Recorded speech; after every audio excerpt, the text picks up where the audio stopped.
Olá, amigos youtubers, tudo bom com vocês? O meu nome é Igor Silva, eu sou de Betim, Minas Gerais. E vamos seguindo a vida devagar, né? Vamos caminhando lentamente, vamos seguindo o trecho do rio, beleza, meus amigos? Galera, hoje vamos para a terceira e última parte da palestra sobre o larguete espanhol, ou largué espanhol, com o criador e juiz aluno da OBJO, Matheus Ramos.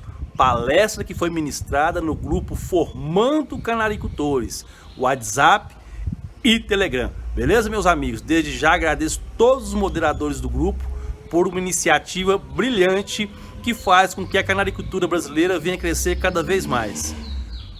Vamos para a palestra, meus amigos? Vamos lá! Em relação a qual cor ou quantos casais você tem que fazer para iniciar uma criação, isso é muito relativo, né? Como o larguês espanhol era uma raça que só tinha 3 classes de julgamento aqui no Brasil, fundo branco, fundo intenso e fundo nevado, os canários lipocrômicos eles apareciam bem mais em concurso e naturalmente eles evoluíram mais que os canários melânicos, né? Então você consegue encontrar canários lipocrômicos muito mais evoluídos, em muito mais quantidade do que canários melânicos, por exemplo. Mas hoje já tem bastante canário melânico com uma qualidade muito boa sendo vendido e disponível por aí. Então, você pode iniciar a criação tanto com canário lipocrômico ou com canário melânico ou com os dois tipos de cores. Mas você vai conseguir encontrar os lipocrômicos em maior quantidade e com melhor qualidade. Em relação ao número de casais, o larguês espanhol ela é uma raça que compete em 12 classes. Então, se você quiser criar para tirar essas 12 classes, vai ser necessário um grande número de casais para isso. Mas você pode iniciar a sua criação com 5 casais, mais ou menos em média. Porque aí você tem uma possibilidade, né, de tirar mais canários com esses casais que você montar e não fica totalmente dependente de um único casal. Iniciar uma criação com um casal é um pouco complicado, porque o canário pode morrer, pode adoecer e você pode acabar não criando, né? Por isso que é sempre bom você ter alguns casais a mais para não ficar nesse risco de não conseguir criar. Então, Saulo, eu não conheço nenhum projeto em andamento para a criação de um clube especializado do larguês espanhol aqui no Brasil. Mas recentemente eu criei um grupo no WhatsApp que está reunindo todos os criadores de larguês espanhol do Brasil e não só criadores, mas aquelas pessoas que gostam da raça e têm um apreço pela raça também estão participando desse grupo. E quem sabe futuramente aí a gente não coloque né, esse projeto em andamento e crie um clube especializado aqui.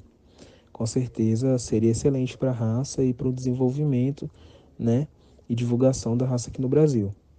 Mas vamos pensar nisso aí com certeza mais para frente. Boa noite, Saulo. Tudo beleza? Responder aqui novamente porque o áudio não saiu. Então, eu acredito, né, que as características mais difíceis de se alcançar no larguês espanhol é você conseguir unir um canário com excelente tamanho a um canário com excelente forma, né?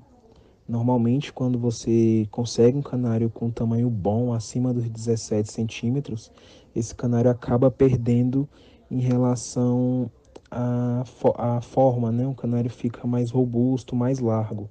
E quando você consegue um canário extremamente fino, com uma forma muito boa, normalmente esse canário não tem o tamanho ideal, fica ali nos 16 centímetros. Então, você unir essas duas características é muito difícil. E é um trabalho que o criador ele tem que tentar constantemente, né? Para você conseguir alcançar um canário que tenha um excelente tamanho, um 17, 18 centímetros, e uma forma muito boa, um canário muito fino, muito esguio. Com certeza é uma das características mais desafiadoras da raça. Então, Saulo, realmente, né, apesar de ser um canário que tem a permissão de se ter canários carotenados, não é muito comum você ver. Eu nunca vi canários com fator vermelho de verdade, nem aqui e nem na Europa, em vídeos da Europa ou fotos de criadores da Europa. O que se vê são o que acontece nos Yorkshires, por exemplo, né? Canários sem fator que são carotenados. Ano passado, e ano passado a gente iniciou uma experiência aqui em casa, carotenando alguns canários, mas não é uma coisa que me chama muita atenção, né? Assim, se você tirar o caroteno desses canários, eles vão voltar a ser verdes ou amarelos novamente. Então, eu acredito que, pelo menos na minha opinião, não é uma vantagem você fazer isso, uma vez que você manter, né, uma alimentação com cataxantina fica uma alimentação mais cara e geneticamente no larguês espanhol não vai mudar nada.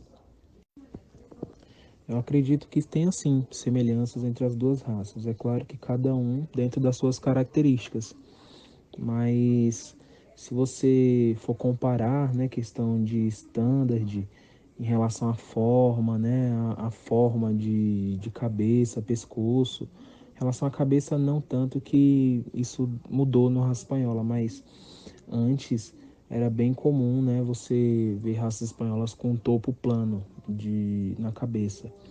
Então, poderia até considerar uma raça espanhola como a miniatura do larguês espanhol. É claro que isso não é oficial e nem nada do tipo, mas são duas raças que vêm da mesma origem, do mesmo país e que têm itens, né, que são semelhantes na sua escrita, sim, né? A teoria desses itens, elas têm essa semelhança em relação à forma, em relação ao pescoço. É claro que tem algumas diferenças, muitas diferenças, né, em relação à forma das pernas, da pata, em relação à cauda, que no larguês espanhol tem que ser uma cauda bem comprida, mas são duas raças que têm semelhança sim. Então, Leandro, normalmente é muito difícil você conseguir fazer um casal com dois canários do mesmo tamanho, justamente porque naturalmente as fêmeas são menores do que os machos. É claro que sempre tem aquela fêmea fora da curva que vai conseguir alcançar os 17 centímetros ou passar disso, mas normalmente as fêmeas são menores sim do que os machos. Então é comum você fazer esse acasalamento de machos maiores com fêmeas menores, sempre tentando manter a qualidade dos bichos e manter os canários dentro do padrão, né? Então você tem que evitar aqueles canários com tamanhos abaixo de 16 centímetros, já que seria o limite ali para um canário ser desclassificado em concurso. Evite esses acasalamentos de canários com menos de 16 centímetros e pode fazer aí, normalmente casais de machos maiores com fêmeas menores, né?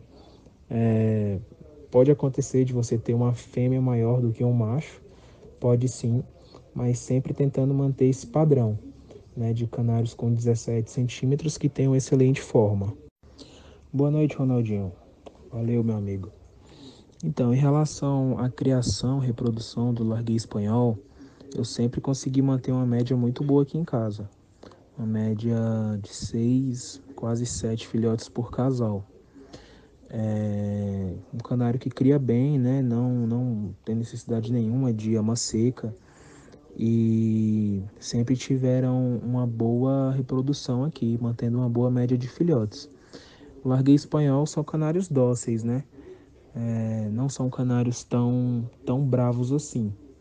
É claro que o convívio com o criador e o manejo, né, constante para você manter esse canário da forma mais dócil possível ajuda principalmente em concurso, né, para o canário se apresentar melhor numa gaiola túnel, para o canário não se assustar na presença de outras pessoas, do movimento, do local, enfim. Mas de forma geral são canários bem dóceis e que criam muito bem. Fala, Tito. Boa noite, meu amigo. Beleza? Então, eu não conheço tantas raças que usaram larguês espanhol para imprimir alguma característica. A única raça que eu conheço e que eu já vi alguns criadores fazendo é usar o larguês espanhol para conseguir algumas características que melhore o arlequim português, principalmente em relação à forma, tamanho e posição. Esse tipo de acasalamento ele foi utilizado, pelo menos aqui no Brasil, por alguns criadores há uns anos atrás, de utilizar o larguês espanhol na busca de uma evolução do Arlequim. Agora, eu não conheço nenhuma outra raça que tenha usado o larguês espanhol, não. Boa noite, Bruno, beleza? Então, a dica que eu dou para aquele criador que quer se tornar juiz é que ele busque o maior número de conhecimento possível, né? Seja por sites, livros, leitura do manual, ou conversas com criadores mais experientes, criadores especialistas em raças, enfim. O criador que quer se tornar juiz, ele tem que buscar por conhecimento sem parar, né? Sempre se atualizar do que está acontecendo e do que vem aparecendo nos campeonatos. Uma outra dica é você acompanhar o maior número de julgamentos possíveis, o maior número de campeonatos possíveis. Campeonatos regionais, campeonatos abertos e brasileiro. Acompanhar de perto esses campeonatos, acompanhar os julgamentos dos juízes é muito bom, porque você acaba vendo como um juiz se porta, como o juiz ele deve fazer para montar uma mesa de julgamento, para classificar esses canários, enfim. É uma oportunidade muito grande de fazer isso.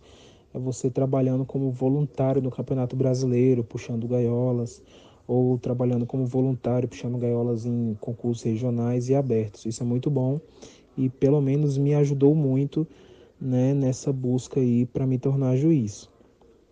Então, converse com o maior número de criadores que você conhece, criadores especialistas. Se possível, visite esses criadores, veja esses canários de perto, porque além do conhecimento teórico, o conhecimento prático ele é essencial na sua atuação como juiz. Então, Bruno, os maiores defeitos que aparecem, né, em concursos de canários larguês espanhol é em relação à sua posição. A raça ela foi uma raça que demorou muito a se desenvolver no Brasil, né, a chegar no padrão bom. O canário larguês espanhol ele foi aprovado como raça em 2003 pela Com e chegou no Brasil por volta de 2007 ou 2008, se eu não me engano. Então, no início, muitos criadores utilizaram miscigenação com outras raças para alcançar o larguês espanhol. E acaba que muitos canários até hoje apresentam, né, resquícios dessa miscigenação, principalmente em relação à posição. Muito canário que fica numa posição arqueada, dando a entender que foram miscigenados com um Scott, por exemplo, ou canários que não conseguem ficar numa posição ereta, numa posição ideal de concurso. Outro defeito é em relação à forma, né? Muitos canários aparecem, canários largos, com o corpo curto, então canários com defeito de forma também é muito comum. Então, a consanguinidade é uma técnica de acasalamento que é muito utilizada não só no larguês espanhol, mas como em qualquer outra raça ou cor, buscando sempre o melhoramento genético e a fixação de características boas, é claro. Então você pode sim acasalar os pais com os filhos, desde que o objetivo desses acasalamentos seja sempre o melhoramento genético do canário. Evitar de fazer esses acasalamentos consanguíneos quando os pais ou os filhos apresentam defeitos importantes, porque isso acaba fixando mais ainda esse defeito também, né? Então tem que ter muito cuidado quando se vai acasalar canários da mesma família. Sandro, o larguês espanhol é uma raça que ela demora muito para se desenvolver, né, nesse período de muda. Então, muito canário que você acha que não vai dar nada acaba virando um canário espetacular. Então, o que que acontece? Por volta de meio de abril, por aí, eu começo a fazer uma primeira seleção, né? Então, aqueles primeiros canários que eu vejo que tem uma boa forma, um canário mais fino, mais esguio, que apresenta um bom tamanho já, eu tento individualizá-los, faço esse manejo de arrancar a cauda, para essa cauda vir um pouco maior, e aí sim eu vou acompanhando o desenvolvimento desse canário. Por volta de maio, por aí, que eu começo a tentar ensaiar algum quarteto, ver semelhanças para a formação de quarteto. Com certeza, Tião. Você propagar a raça é um dos maiores objetivos para você alcançar uma evolução satisfatória nessa raça. Então, uma das formas, né, de propagar, incentivar, que eu vi foi nessa criação do grupo do WhatsApp, pois apesar de ser uma raça que tem crescido de uma forma muito grande nos últimos anos, não existia nenhum grupo de criadores para trocar informações. E isso é um erro gravíssimo. Então a gente criou esse grupo esse ano. No brasileiro sempre tentamos articular e conversar com todos os criadores, observar a evolução, né, dos canários que são apresentados em concurso e sempre num objetivo só, né, incentivar a criação do Larguei Espanhol, uma raça muito bonita que tem um completo potencial para ser uma das mais criadas do Brasil. Então, Bruno, aqui em casa, além do Larguei Espanhol e do uso japonês, a gente está criando Gloucester, tem raça espanhola, fiz alguns casais de Scott Fence, Munchener e Arlequim português. Mas o foco sempre foi no Larguei Espanhol e no uso japonês.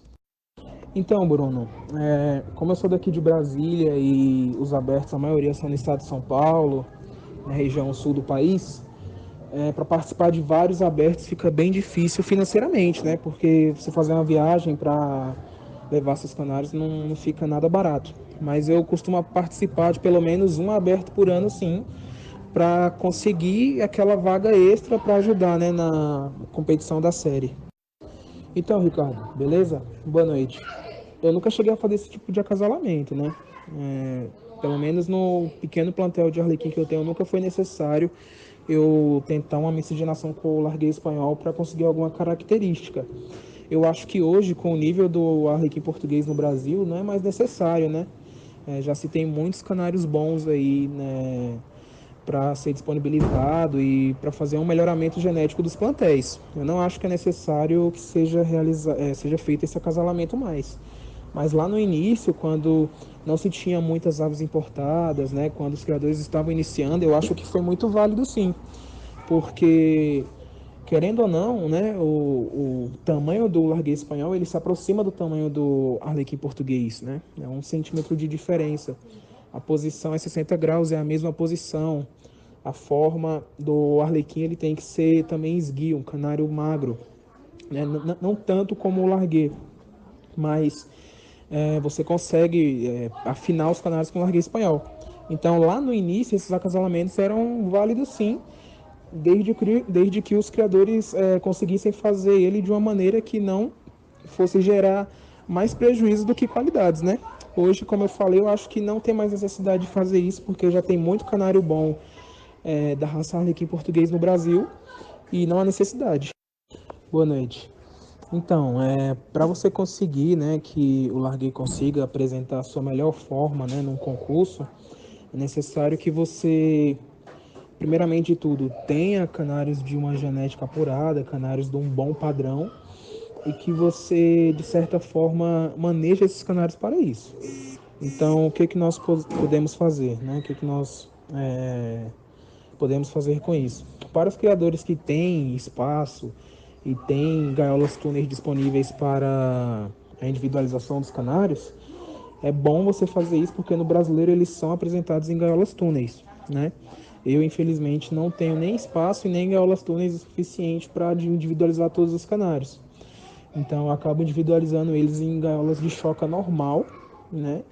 E tento fazer com que eles tenham o costume da presença humana, né? Tento manejar muito esses canários, ficar bem próximo das gaiolas durante esse período de preparação para o canário não ficar aquele canário arisco, agitado. E quando ele se apresentar bem, né? Um canário calmo, que consiga ele entrar em posição e apresentar toda a sua forma para concurso.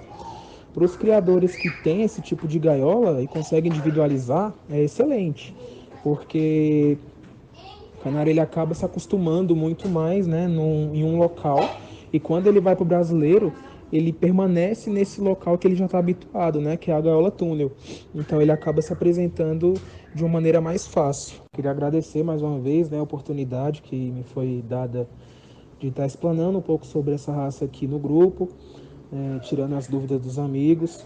Estou à completa disposição para qualquer outro questionamento, qualquer outra dúvida que vier a aparecer. E tamo aí. Valeu mesmo pela oportunidade. Queria parabenizar mais uma vez os idealizadores do grupo por estar fazendo esse trabalho excelente aí em prol da canaricultura brasileira. Tamo junto aí pelo que precisar. Valeu aí todo mundo. Boa noite a todos.